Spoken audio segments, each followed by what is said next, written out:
So if I'm completely honest, I am not a fan of winter and I need all the help I can get to keep riding when the temperatures really plummet. This is my list of my favorite winter cycling accessories that make winter tolerable for me. Bar mitts. They look dumb, they look silly, and I really resisted against using them for years, but having moved to Montana where we get real winter snow many weeks below freezing, they're an absolute necessity. We have 2 pairs of them. I use one pair on my Jones bike and Laura uses the other on the Salsa Mukluk. What's pretty remarkable about them is you can actually get away with a much thinner, fleecy liner glove as long as it's tucked inside the bar mitt. And I know it looks like it's a little tricky to get your hand in and out of them, like your hand will get caught. Trust me, it's easy to adapt, and bar mitts are well worth it if you want to continue cycling when temperatures dip around freezing and even well below it. I'm going to link to the ones that we used in the description below. Next one is not a big surprise. Again, it's the Buff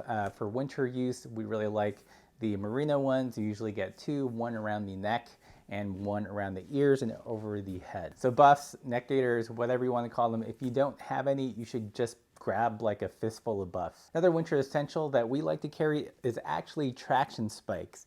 These are great when you hit a particularly icy section where it's super sketchy to ride and you're better off walking. These are really easy to slip on your shoes. These ones in particular are by a brand called Due North.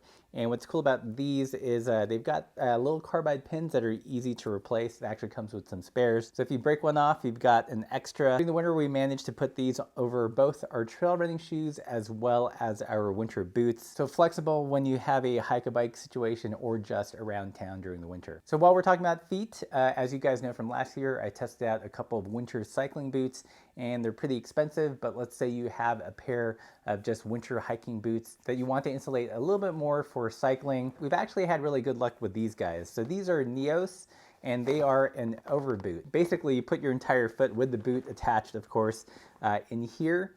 And this just adds a whole nother layer of warmth. And for us, this actually buys us at least another half hour, 40 minutes out there in the cold, where otherwise our feet would be frozen. This is the least expensive one that they make. They have some versions that are a lot more insulated, some with more traction spikes. We didn't want to take the big financial dip, so we got the cheapest ones, and we're actually pretty surprised at how well they work. So if you have some winter boots that you like and you just need some added warmth, definitely check out the Neos. One absolute essential for us, in particular in Missoula where we live, where not all the streets are plowed and there's a constant freeze-thaw cycle, is studded tires. I took a pretty good fall last winter and bruised my ribs and was kind of off the bike for a month. And after that, we quickly bought some studded tires, and they are well worth the investment. Yes, they're expensive, but much cheaper than a trip to the ER. I've been running 2 kinds of studded Dillingers on the Mukluk and studded Wraithchilds on the Jones bike. Of the 2, I actually tend to prefer the just 3-inch studded tire. I feel like a studded fat tire kind of distributes the load a little bit too much and the traction pins don't really get to do their work. 3 inches is just the right size, where there's still pressure on the pins so they get traction on the ice, but you still have some width and float when you hit a snowy patch. Another thing we love during winter riding are just some simple composite pedals. Our personal favorites are these EC pedals with replaceable pins. We liked it enough to put them on multiple bikes. And the thinking behind a composite flat pedal in the winter is there's no cleat to kind of transfer the cold to your foot. And also because it's a composite material instead of, basically a metal plate beneath your feet, that it generally transfers less cold to your foot. We found them super durable. I've been running a pair since last winter. The bearings are still running great. Nice big platform, easy to hit with big winter boots. So let's talk about some cycling specific pieces of gear. One piece of kit that I absolutely love are these Pearl Izumi winter bibs. And what's cool about these is these have a nice fleecy interior. They've got lots of wind resistant material in the front.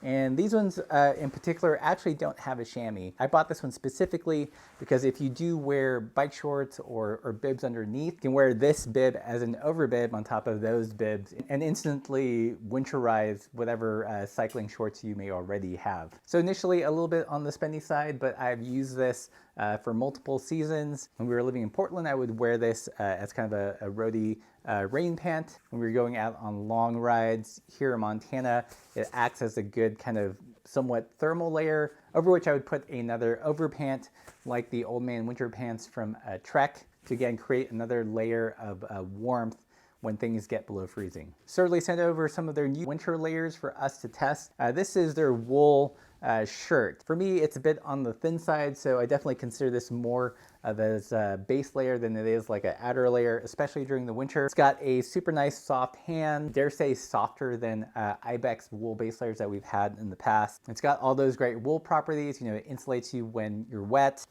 And amazingly, have not washed this too many times and it still remains odor free. So super stoked on this as a base layer. But probably what I'm even more stoked on is actually their long sleeve wool cycling jersey. What I like about this is it has kind of a slightly denser knit to the jersey material.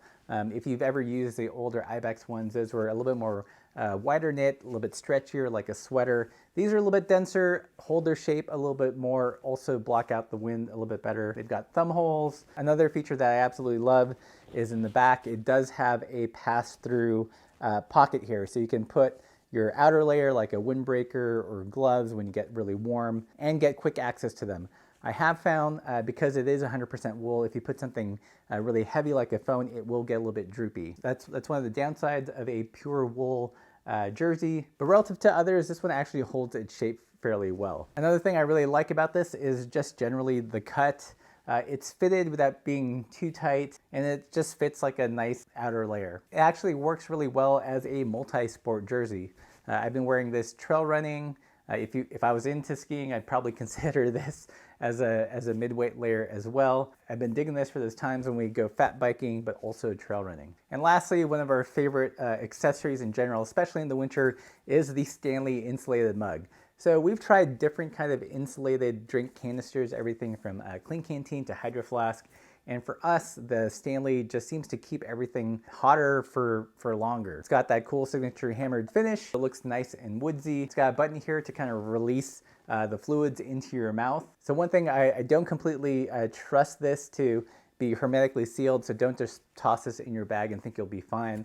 But if you do slip it into a bottle cage, you should be good to go. Always a beautiful thing to have a nice warm beverage with you when you're bicycling out there in the cold. If you like this video and want to see other things that we love, be sure to check out our Most Supple Bike of the Year award video here, as well as our video for interesting stocking stuffers for supple cyclists. Lots of cool gadgets and doodads. If you want more content, don't forget to subscribe, and as always, keep the supple side down.